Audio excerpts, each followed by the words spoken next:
about 8:33 this morning, her husband called Lakewood Station, said he heard noises, and woke up and found his wife's body in the dining room. It appeared that she'd been stabbed. No, not for Code 20, but we have some theories on this. Yeah, he was here for hours. He got all this stuff. He was going to leave us. Let's go to the corner and get you so we can take some photos for him. Is there a lot of booze in there? No, nothing. I don't see any alcoholic beverages whatsoever, Gary. I just want to ask you some questions about the people next door. Okay. I've known them for years. These people? Yes. Have they been having problems? No problems at all. No? I saw them just a few days ago to pay the rent. Any reason why somebody would want to kill her? Not really. Okay, we're just gonna roll her all the way over. There you go. I think you probably got the right angle on there if you got that. She's coming. He's coming like this way. So they want the next and exit. Yeah. That's on the left side right there by your left hand right there. From the open back. part of the skull to where I'm touching is about this, like this. So is the blade that long itself? Oh, yeah, easy. Okay. The knife is an overall approximately 12 inches, right, Gary? Oh, yeah. Yeah, that'll do I it. think he would have done it from back to front. It would have come out the Well, jaw or I'm the thinking cheek. it hit this bone Yeah. and then fracture just kind of slid by, and then That's when because came it out. was going down. Well, that's what I'm saying. The way this is now, but if he would have done it straight in from the back, Oh, it yeah. had to protrude out the front somewhere. Sure. I think. Can we get her over and just take a couple for our... Want the back one first? Yeah, whatever. You want to do the front first and then flip her here? It's easier, huh? Place is right up the road. Then we can call him and if you want to get in next week, we come down to file. Joseph? On your I'm going to turn it back over. Oh, is it? She needs to get a picture of the one from the back, okay?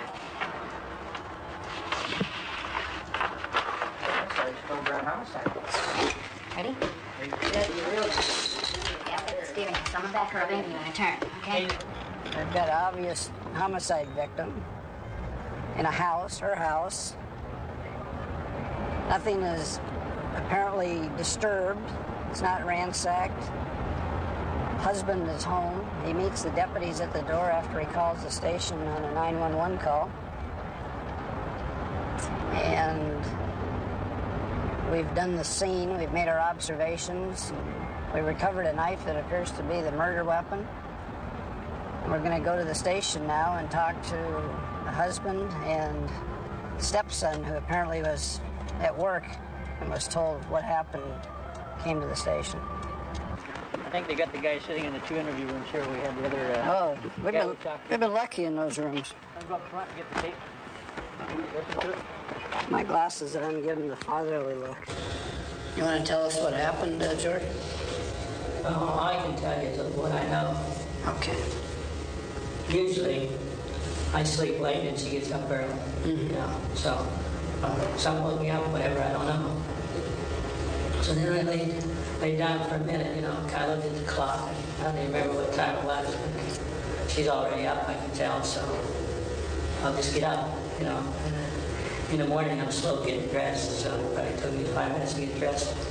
I get up and I open the bedroom door because she always closes it because she don't. And there she is. She's laying there in full blood. So I just ran to the phone and called paramedics, 911. George, we have some problems. Something happened there this morning, and like my partner said, we have been there and we've seen everything and we've heard about everything. And it's hard for you to tell us really what happened. Yeah. I know you murdered your wife. I know you murdered your wife. He knows and he knows, George. And we understand. I'm the one that knows that I did. Well, I think that you just can't face up to the fact that you did. Something happened this morning. You got a little out of hand. I think that you probably... There's no reason for you, like I say, I'm not saying there is. That's the whole point of talking to you here. I'm saying that you just got mad or something and just... there's no reason. We have a very good life. Okay, we Well, how have did this blood get on your shoes? On the top? if you check it out, I'm sure it is the blood. I don't know what it is. But I've noticed that something red was on for days. Now, what could it be? I noticed there was a red spot on it the other day, but I figured it was like her paint or crayon or something. George, but after you made the 911 call and the deputies got there, did you wash your hands at all? I'm taking dilute water swabs of his right hand to determine if I can find any presence of blood or dilute traces of blood from his hands. And this one was just taken from the right hand in between the second and third and fourth fingers in the web of his hand. We've already gone over the thumb, and a positive reaction would be a purple-pink color that would come up within a few seconds. And so far I'm not finding any positive reaction yet. Does it make a difference if the person washed their hands? This test is very sensitive. It will go down to many thousands dilution. His hands are very, very sweaty. He says that's from his medication. Yeah. So it hasn't been a period of time. There's no visible traces of blood anywhere on the arms. What time did you get? I was here at 4:15. Okay, we're just going to go on the inside of the hands. It's not a specific test for blood. It is only a presumptive test, and it allows us to investigate further, but it necessitates a confirmation for blood. This part here, on top. Now he says he There's was... a small hair right Yeah, and plus it looks like there's some red. That was kind of when I spread the shoe apart of the top, it kind of stretched a little bit. Like brain matter.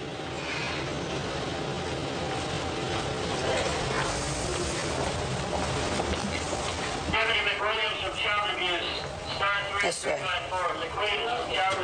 Do you think George is capable of harming your mother, but not realizing it?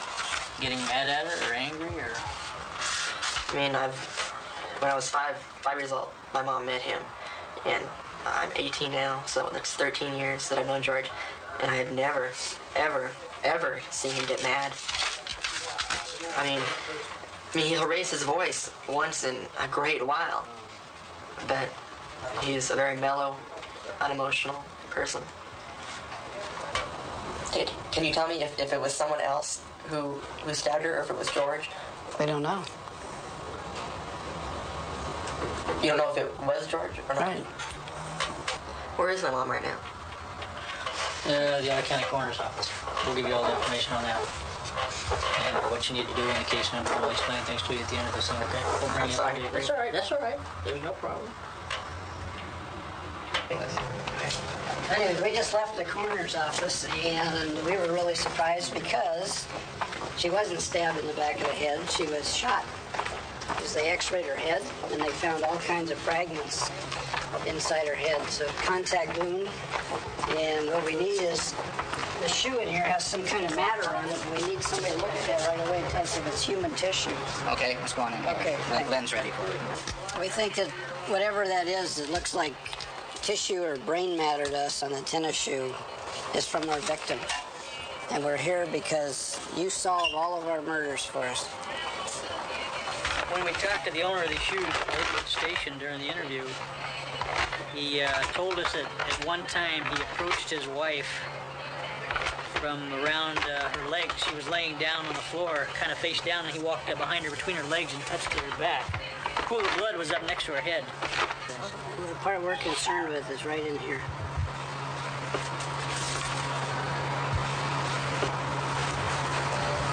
Right in there in that corner. When I took the shoe at the top here and I spread it apart, this was still, it appeared to be kind of damp. It kind of stretched apart and then it kind of popped and opened up to everything else. Gunshot wounds? Back of the head, the left side of the back of the head. That's entrance. Yeah. No exit. No, shattered in the head.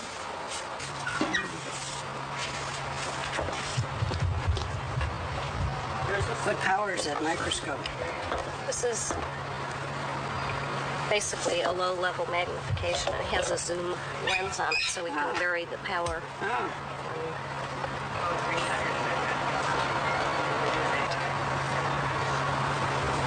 About a small fragment of the skull with some blood. No. When I say it's transparent, if you want to look, you can look through there. It looks almost like strawberry jam. It's clear. Sure is. That's not blood. That's not tissue. Take a look. It's clear. It looks like strawberry jam. And if that's nothing from the victim, then this guy's story is going to stand as it is right now. Yeah. Who was in the house? We got a hell of a cat burglar if somebody was in the house, or she let him in. Yeah. Or she What might we have to do is we have to print the knife, and we have to do the blood on the knife and make sure that it's hers. Her blood. And that she didn't perhaps stab the suspect. I'm wondering if she didn't take the knife out of the kitchen when somebody entered her house. The guy shot her. She brought a knife to a gunfight. Yeah, she lost. I just Yeah. Well, here's where we're at.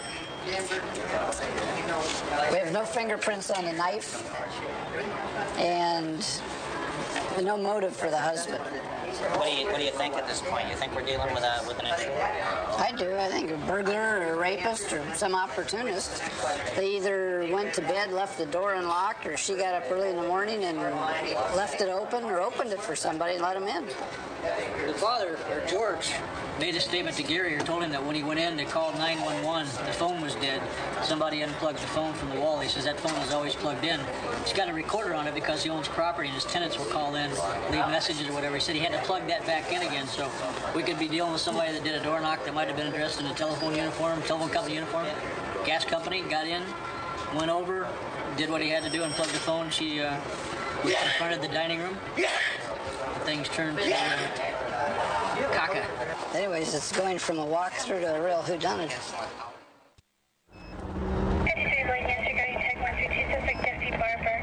I'm now 25-250, standing in the front yard with a hammer. He's wearing a blue sweatshirt and Levi's. 53 boy. Confirm that's the suspect? 53 boy, confirm that's the suspect? Affirmative, 53 boy.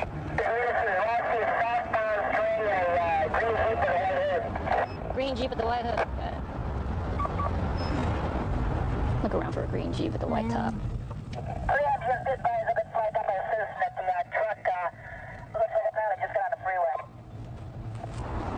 Okay, Dave, go ahead and ascertain from the location if we have a crime. I got a Jeep getting eastbound on the, westbound the 10 freeway from Temple City. Anybody else responding to this location? Say, Dave, this is pretty boy. You got any further description on that, the Jeep with the white top? It's getting off the freeway.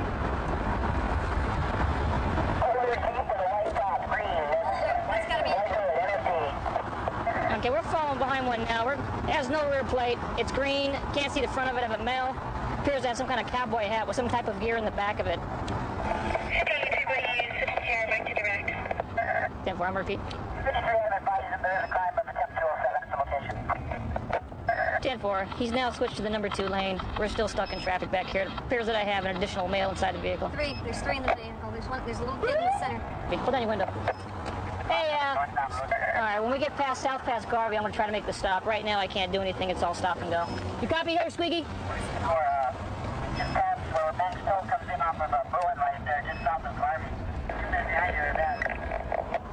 All right, Squeaky, go ahead and stop the car. 10-4. 55, go ahead and start making a break for us. We're making a traffic stop on southbound Rosemead Boulevard, just north of Rush. 3x2, start making a second traffic break up coming southbound. Stop all those cars.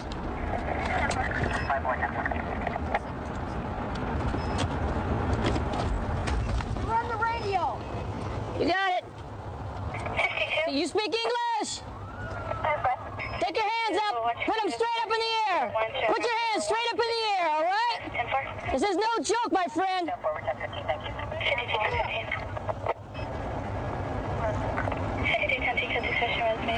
Brandon, get on the PA system. Have the second one step out the driver's door.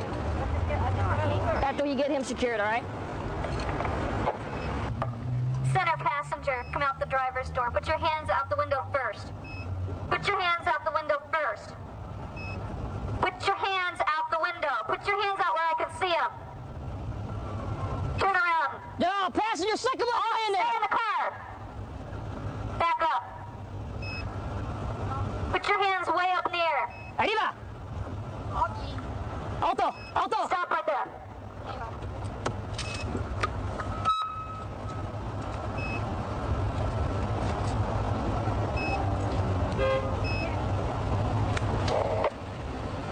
Step out of the car. Put your hands straight up in the air. Turn around away from me. Back up to the sound of my voice.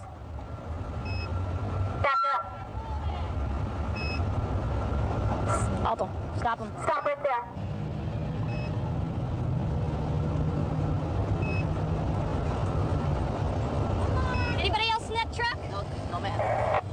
See if that big Mexican guy matches the description. We'll pull down on the driver's side. 53 Adam. The old man. Can you 10-9 the name suspect? Suspect is Jesse Barber.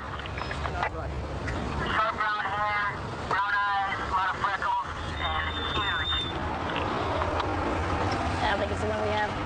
He's that huge. We don't have him. Levi's was wearing blue sweatshirt with pink in it, and Levi's. What do we have? It's not them. It's not them? No. Okay. Take him out. Explain to him why we stopped him. Explain to him why we had to do what we had to do. All right, so they understand. How big do they weigh? 350 pounds? Yeah. Come on out. Okay, go ahead and turn around. Okay, sir, the reason we stopped you is because we just had a crime up the street, a very serious crime up the street. I thought maybe it was a guy in front of Yeah, us with a black car with a loud radio. I thought maybe you thought that I get the radio. No, see, your guns on a loud stereo speaker. your truck fits the description of the... We're doing a job, an excavation over there. Just get the hell out of it. Okay, can you put your arms down a little bit, sir? There we go. Do you have a suspect, a named suspect in custody? No, negative. Wrong vehicle, wrong suspects. Copy? As I said, we were looking for a green Jeep, and you have a green Jeep. All right, 10-4. Wrong place at the wrong time. I guess you could call it.